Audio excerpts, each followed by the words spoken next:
বাইরে থেকে দেখতে চমৎকার ও বুদ্ধিমান মনে হওয়া এক যোদ্ধার মুখোশ যখন মেঝেতে পড়ে রইল, তখন ধূর্ত শিয়াল তার ভিতরে এমন কি দেখল যা আমাদের পুরো সমাজকে এক বড় শিক্ষা দেয়।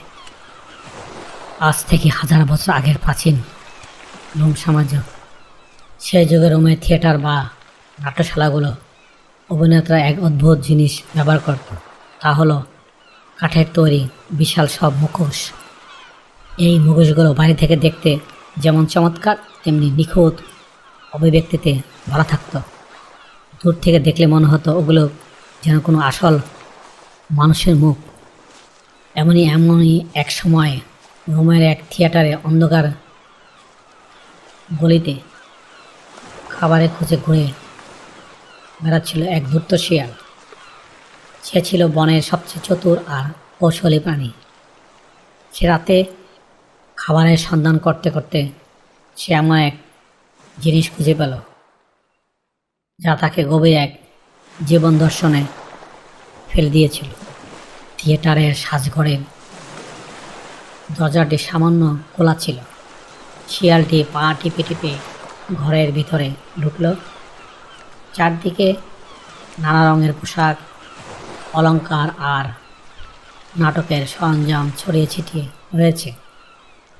ঠিক তখনই ঘরের এক কোণে টেবিলের উপর রাখা একটি জিনিসের দিকে শিয়ালের চোখ গেল। সেখানে রাখা ছিল এক মহান রোমান যোদ্ধার আদলে তৈরি এক কাঠের মুখোশ।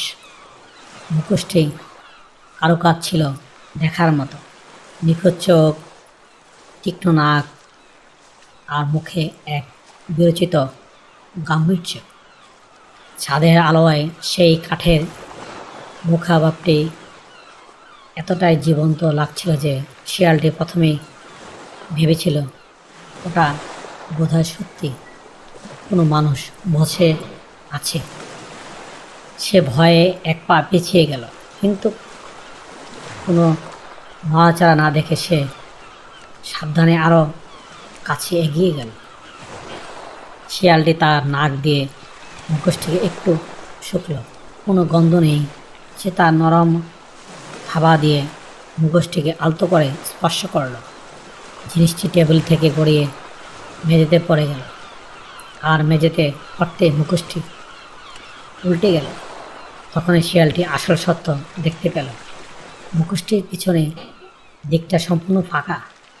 সেখানে কোনো রক্ত মাংস নেই, কোনো মস্তিষ্ক নেই, এমনকি এক ফোঁটাও বুদ্ধিও নেই।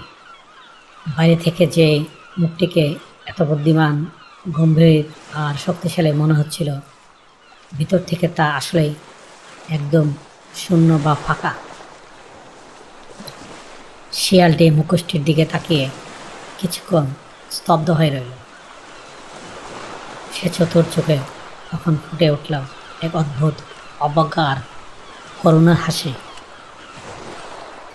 শিয়ালটি তার মাথাটা নাড়িয়ে গভীর এক দীর্ঘশ্বাস ফেলল। সে মুখোশটির দিকে উদ্দেশ্য করে বলে উঠল, আহা, কি চমৎকার একটি ব্যথা! না, এটি মাথা। দেখতে কত না বুদ্ধিমান আর বীরের মতো লাগছে, কিন্তু আফসোস, এত সুন্দর একটা মাথার ভিতরে এক ফোঁকা মগজ বা বুদ্ধি বলতে কিচ্ছুই নেই। এটা তো স্রেফ একটা ফাঁপা খোলস।